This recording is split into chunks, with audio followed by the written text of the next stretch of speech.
আজ আমি বানাবো লোমিন, ভেজিটেবল লোমিন। তো সেটার জন্য আমার লাগবে spaghetti 1 box, oil and vegetable, আরও লাগবে অনিয়ন,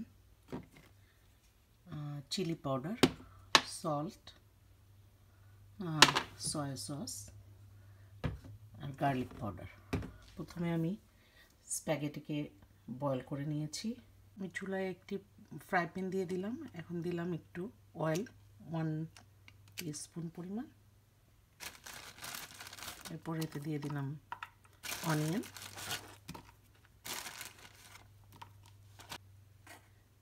দিয়ে দিলাম 1/4 teaspoon garlic powder, chilli powder 1/4 teaspoon, আপনি আপনার টেস্ট অনুযায়ী ইউজ করতে পারেন, সল্ট 1/4 টিস্পুন। আমি মশলাগুলোকে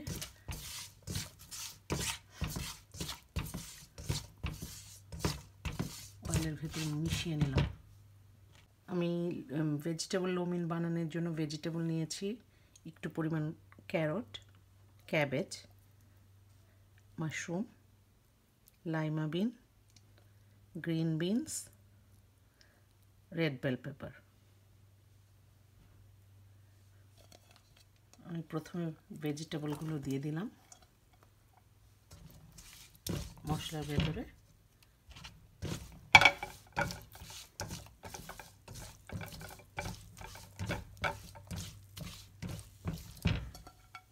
দিয়ে দিচ্ছি সেদ্ধ করা স্প্যাগেটিগুলো।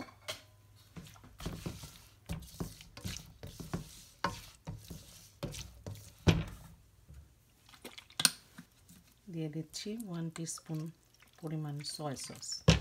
এখন আমি মশলার ভেতরে এগুলোকে ভালো করে সটে করব। আমি মশলার ভেতরে ভেজিটেবল এবং স্প্যাগেটিকে ভালোভাবে নেড়ে মশলা মিশিয়ে দিলাম। 5 মিনিট পর আমার হয়ে গেল আমার vegetable lo mein. Very tasty and yummy.